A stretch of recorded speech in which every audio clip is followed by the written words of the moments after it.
Hey, welcome to the Dropship Podcast. Today, we're going to answer the question, can you dropship without social media? This is an interesting question, John, that I think we can answer relatively quickly and help you understand the role that social media plays in a high-ticket dropshipping business and whether you actually even need one or not. Yeah, totally. Almost everybody that I think comes to us of the internet obviously has heard about low-ticket dropshipping, generally speaking, and AliExpress dropshipping, whatever you want to call it. Low-ticket dropshipping has a very large focus on social media, and so I think a lot of the conception that people have around dropshipping is that it's primarily marketed, like dropship products are primarily marketed via social media, like Facebook ads or Instagram or influencers on social media or whatever it might be. And I think people are really surprised to hear that we take a different approach when it comes to high-ticket dropshipping. And I'm not going to lie, I'm kind of happy about the fact that we don't rely heavily on social media. You can, right? Like it's not our main acquisition channel, but we can use it for your marketing.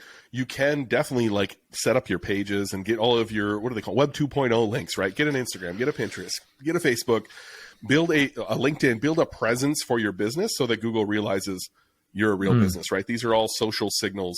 But man, do I want to answer this question with hell no? Because like I would give anything to turn off Facebook for the rest of my life. It's so bland. Like I don't want to be on there. I know we have a Facebook group, and if all I could do was like log into an app that just showed us our couple of Facebook groups, and I never had to do anything again, I would be so thrilled. I can't stand Facebook. Instagram, I'm pretty over that too. I'm only a Twitter guy at this point, and occasionally I'll hop on TikTok and scroll through there because it's just mindless scrolling. But for business, you're required to have to have that Web 2.0 presence. John and I would definitely recommend running remarketing in your business. People are going to be on these social channels if you can step in front of them that way. But beyond that, you don't need to be in there. Definitely don't need to be running acquisition ads on social media. I don't think you ever honestly even have to run any ads on social media, but it's only going to benefit you if you do. Yeah. Look, and maybe digging into the reason, like why is that? I mean, we have talked about this on the podcast before, but the reason that we don't get a majority of our traffic, and certainly not first-time visitors from social media, is because the use of the platform doesn't match our goal, right? So when people go on social media, they are not going there to find high-ticket products to buy. That's not the role of social media, and it's not the psychology of the platform. When people are interested in buying a high-ticket product, they almost always go to a search engine to find it. And they will put a search into Google or Bing or, Yahoo or whatever around that product to find more information, to learn more. Where can I buy it from? How much is it?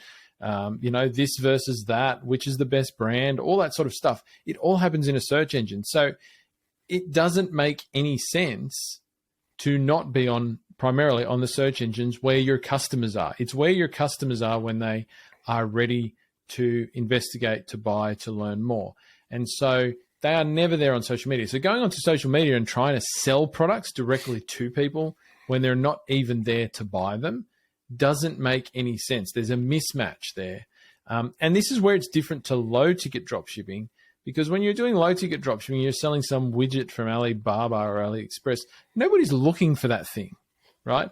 Nobody cares about it. Nobody's looking for it. So the only way you can sell it to somebody is by going and sticking something in their face and trying basically to get them to buy it on impulse, right? So we've talked about demand creation versus demand capture before. So that's what social media is. It's demand creation. You have to create demand for a product that nobody really wants.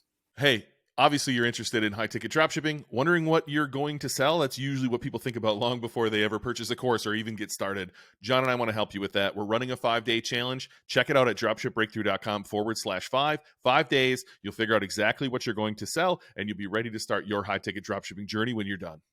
Right. Well, nobody even knows they want or need, and they usually definitely don't need it, right? And so by the flip side, that sort of AliExpress stuff, you can't really sell that on Google. Right? It's really hard to sell that on Google because nobody's trying to buy it there, generally speaking. And so nobody's looking for it. So nobody really finds it, and it just doesn't work so well. So these are once again, one of the reasons we love high ticket drop shipping is that you don't have to take that demand creation approach. You can go and find people who are already looking for your products, and they're going to be on search networks, search engines, rather than social media. But absolutely, we still recommend people have a presence. And the difference with social media and retargeting is it works when people already know who you are. Right? If they already know who you are, they've been to your website before, and you want to reach out to them with a new message, a different message, educate them more about your business, about your products, that's okay because they recognize you. And so you can do that in an affordable way with those type of retargeting ads. And you can start at the top of the funnel if you really want to. That's super advanced, right? But imagine a sauna where you're targeting people with an image of Andrew Huberman and saying, did you know you could save X amount of, shave 50% off your all-cause mortality by sitting in a sauna 4 days a week? Check out whatever, like send them to a blog post, get them interested in something, especially if you have a very visual product. You can use Pinterest or use social media to drive people to an inspirational type of page or informational type of page, and then slowly work them down the funnel. But certainly what's easier with high ticket dropshipping is just jumping right in front of somebody who's already looking for the products you sell, and that happens on Google. But man, dude, I the people who are asking this, like, do I need social media? I didn't take it as the low ticket dropshippers who were like, I don't really want to run Facebook. Honestly, it hit home. I was just like, fuck, I don't want to be on social media either. Like, I'm tired of it, so I get it.